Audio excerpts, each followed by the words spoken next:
Love and Healing with Authors Alcove. I am your host, Angie Wolfe. Today I have Debbie Weiss, bestselling author, coach, speaker, and podcaster.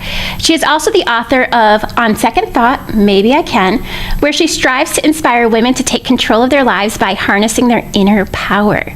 She also offers many other programs, which you can find on her website, debbieweiss.com. Today we will talk about how we need to stop seeing ourselves as victims, how prioritizing yourself is not selfish, and how you can achieve your dreams no matter your circumstances. Thank you so much for joining us, Debbie. Oh, thank you so much for having me, Angie. Do you mind just sharing a little bit about yourself and what caused you to write the book, On Second Thought, Maybe I Can? Sure.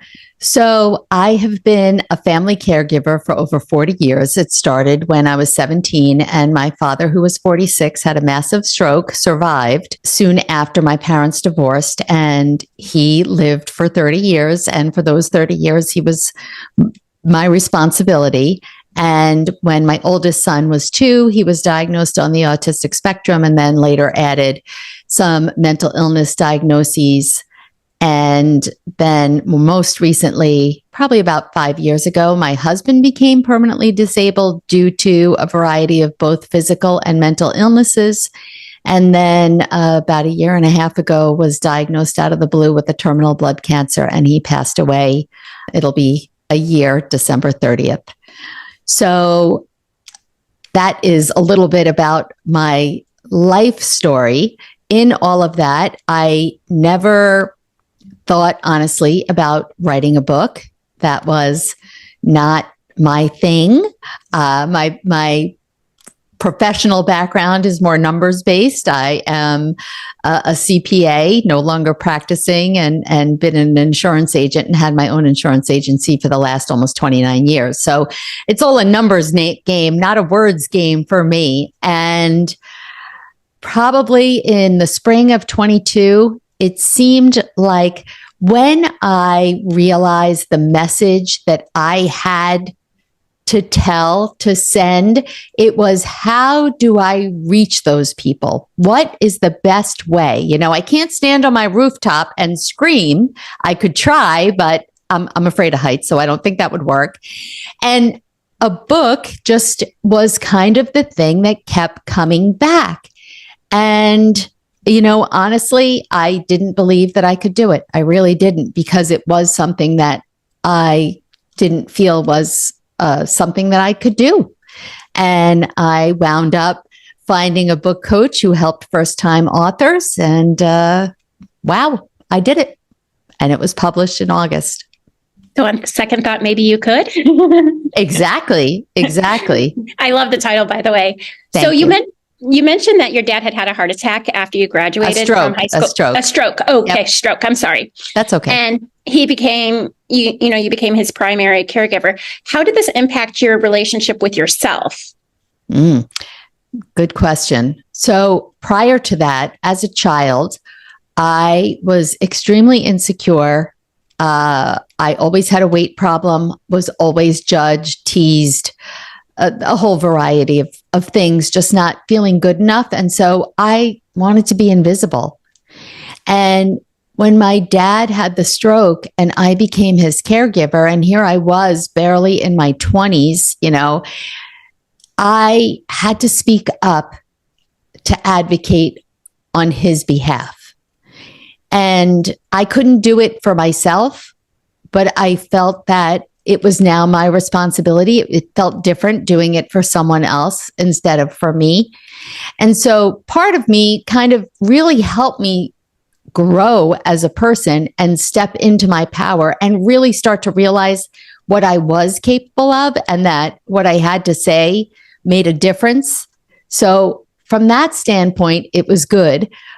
On the other hand, it was very difficult, especially, actually all throughout, it was difficult because my peers were none of them were experiencing something similar. I was having to learn what's Medicare, what's institutional Medicaid, what's private disability. I mean, who knows that in their 20s?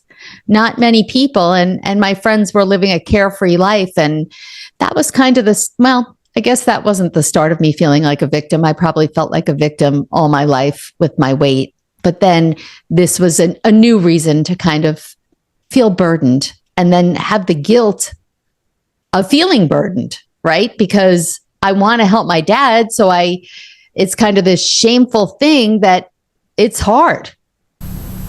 Right. Especially at 20 years old when you haven't really experienced much life as it is.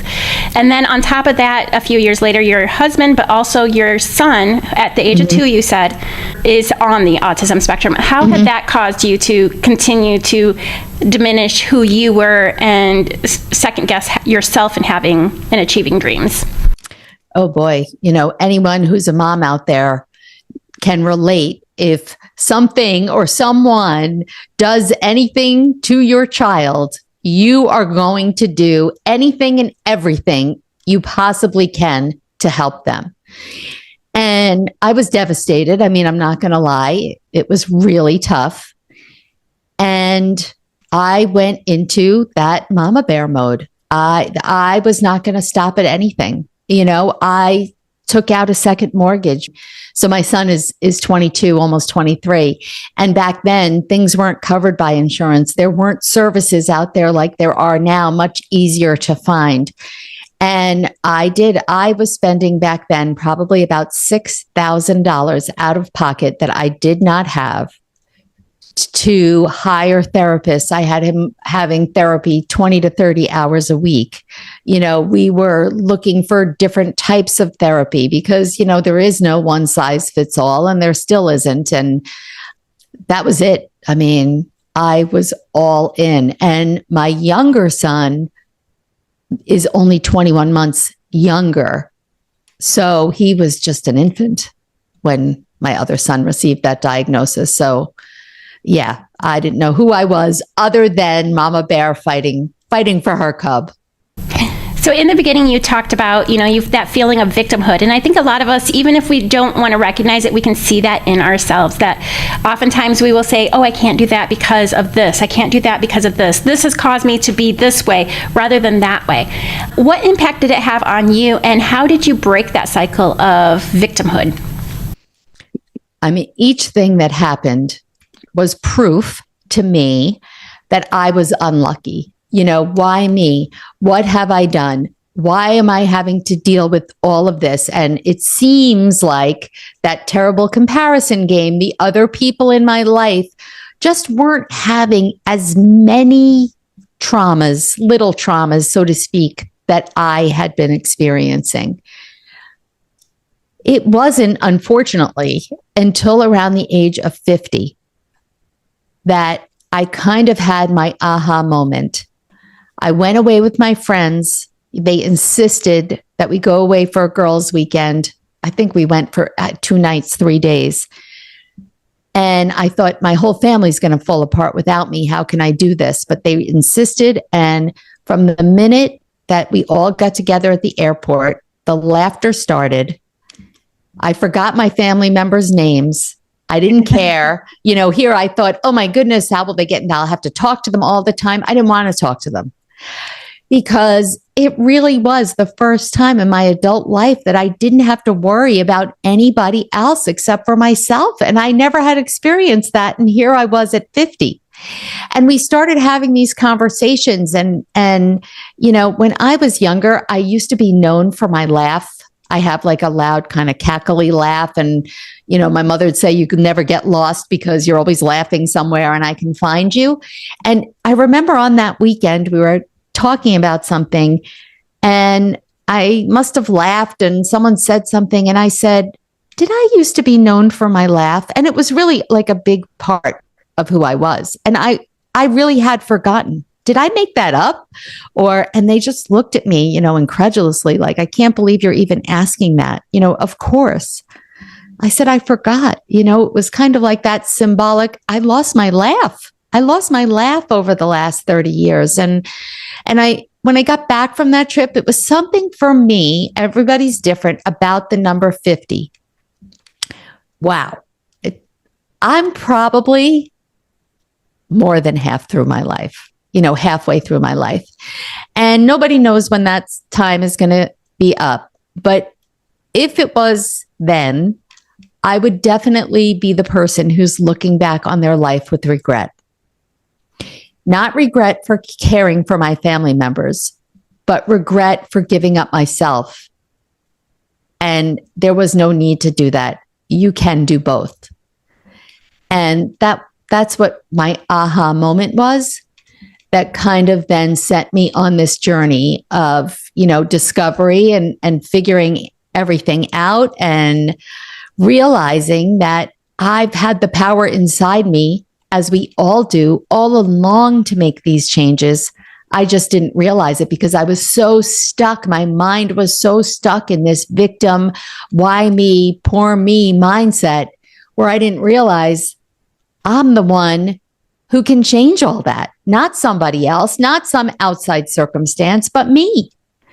And once I realized that, I figured, I'm pretty intelligent. So if I made it into my 50s not knowing that, there must be other women out there who also feel the same way that I did. And, that's my mission, to just let them know, no, it doesn't have to be like that. So what did it look like when you realized that you needed to change the pattern of neglecting yourself and the pattern of feeling sorry for yourself? Like, what did it look like when you made that change? It started with my weight.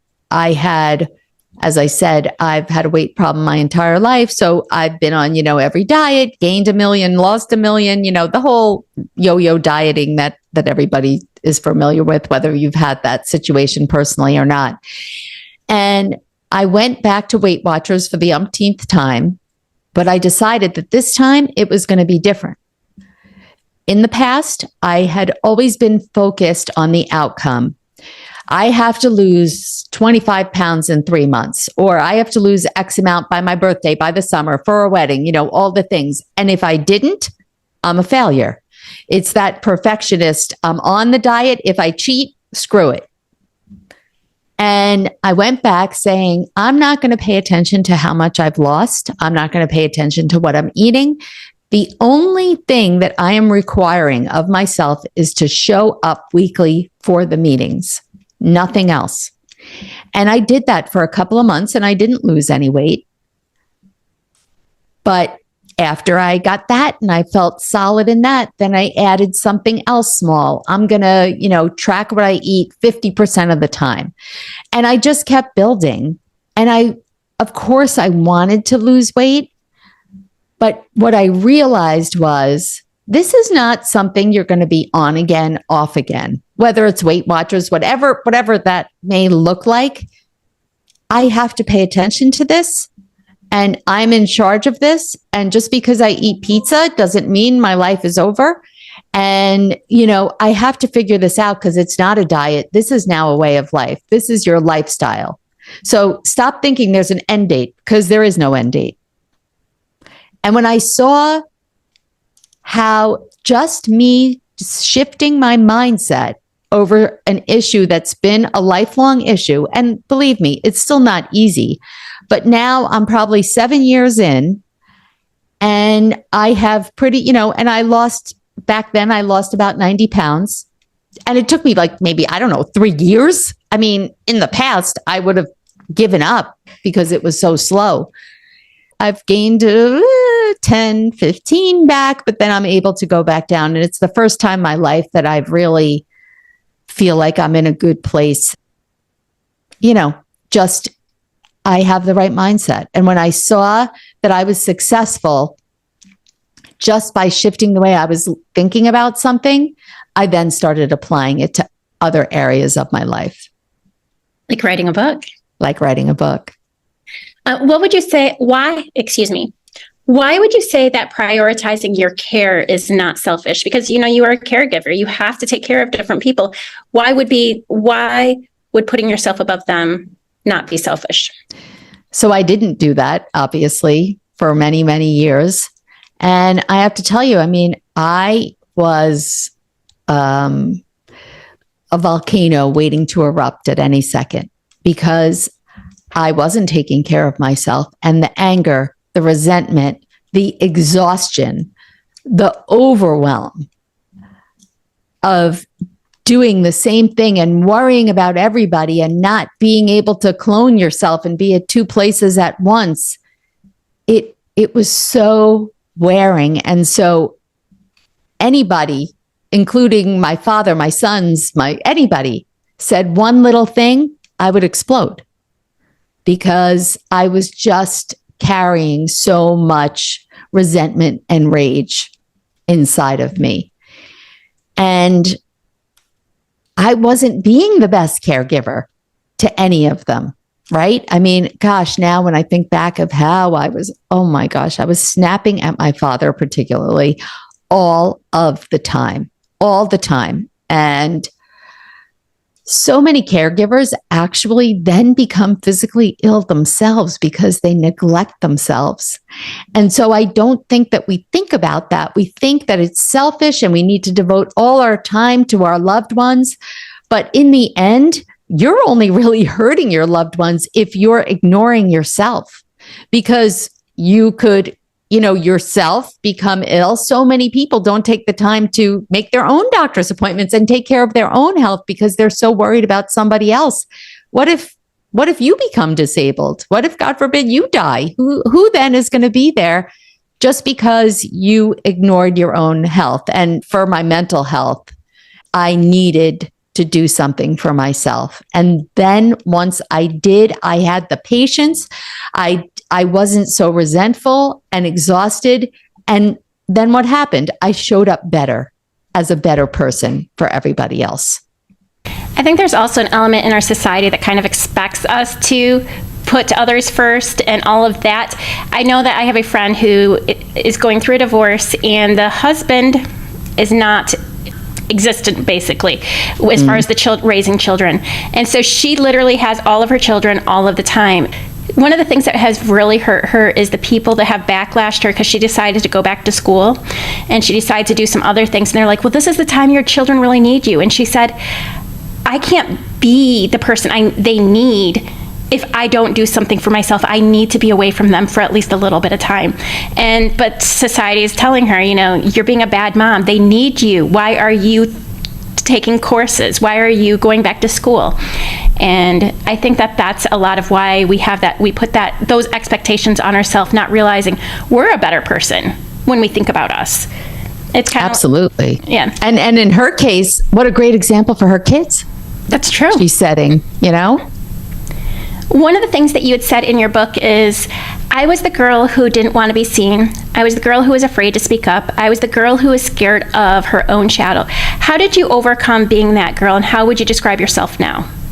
It was over time, right? It did start with me speaking up on my father's behalf. And then when it came to my son, boy, that, took that up a lot of levels, because I would stop at nothing, and I was not deterred. And I had a lot of disagreements especially when he was in school with his child study team and all of that. So I think over time, I started to prove to myself I was capable. I think I was forced into situations that I would not have chosen on my own because it would have scared me. But in those situations, I felt like I had no choice. And so with each success, right, you become a little more confident. When I switched careers, I had to move from Long Island to New Jersey, a part of New Jersey I really wasn't familiar with. And I started a whole new career. I had no idea what I was doing. And it was so scary, and people were yelling at me, and I wasn't confident because it was new, and I wanted to just cry and quit and go home and go back to the life that I had before. But for a variety of reasons, I couldn't do that. And, why'd I want to do that? Because I was afraid. I couldn't do it, and once I proved to myself I could. Once I proved to myself I could be a boss, right? I didn't know how to lead people, but you learn over time, just like everything. And I think with each success, the confidence grows. Definitely. Another thing that I really loved that you included in your book is I think it was from an email that you had stated that 5 things people who are dying regret. And I'm just going to list them here. Yep. That living a life that was unfulfilling, never chasing after their dreams, no taking better care of their bodies or overall well-being, not giving back to the people and world around them, choosing work that lacked meaning for them. If you were dying today, do you think that you would have any of those regrets? Good question. Well, right now, for sure, I'm doing something that is incredibly meaningful to me. Right now, no, I really don't. Look, there's always more I could do to take care of my health. I have this terrible Diet Coke habit. That's the thing that really needs to go. And I know that. There'll come a time where I'll be ready to kick the habit. But, other than that, no. I just in not a lot of time, I'm 60 now. And so let's say it's been 10 years since I've been on this transformation. But honestly, I would say the last 2 to 3 years, I've really kind of sped it up. If I just made up a word, I don't know. I really sped it up. And 5 years ago, I would have still had regrets, but right now I don't, because I've been living, chasing the dream and enjoying every second of it and learning that it really is about the journey, right? Because every day now I get up and I still have my full-time job, but I'm very lucky because I have a team that doesn't need me that much anymore. And so I can devote much of my time to spreading my message and, getting on podcasts and talking to new people, meeting wonderful people that I never would have had the opportunity to meet before. And it's just the best. It is the best. I'm so glad to hear that. That's amazing. Would you like to share a little bit about your website and the resources people can find there? Because I believe you have some resources for people. I do. Thank you. So yes, my website is DebbieRWeiss.com. The R is important. Otherwise, you don't get to me. And I have several free downloads on there. There's a Find Your Inner Power workbook. There is Find the Time for Self-Care, because we all tell ourselves that we do not have the time.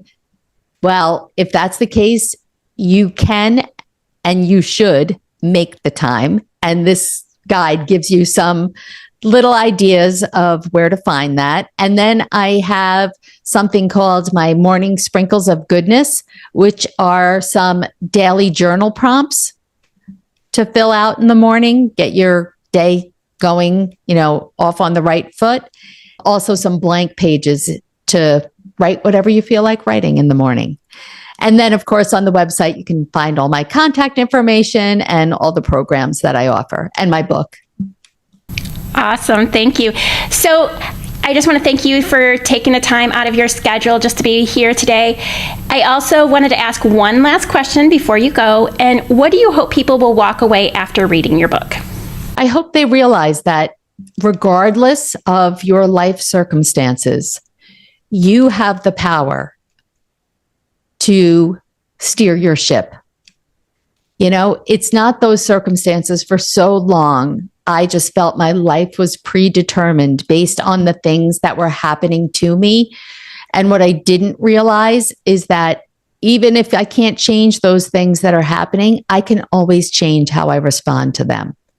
And I hope that people are inspired to take a look at their own lives and, examine what their responses are, what their thinking is, and see how they can themselves change their lives to make it the life that they really want.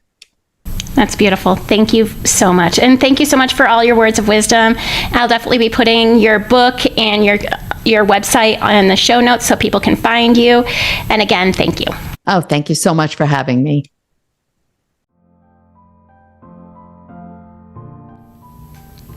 Welcome to the Strength, Love, and Healing podcast. Grab a cup of coffee, find a nice place to sit, and join us while we listen to authors who strive to help others heal through love while building strength.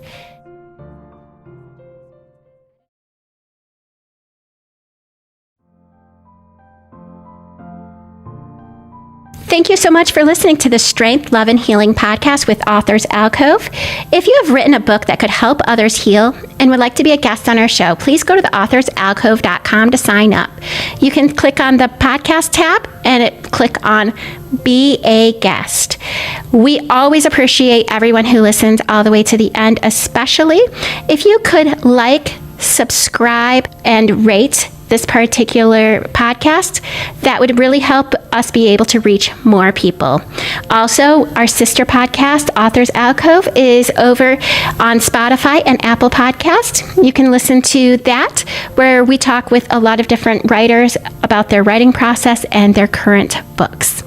Again, thank you very much. Hope you have a great day. God bless.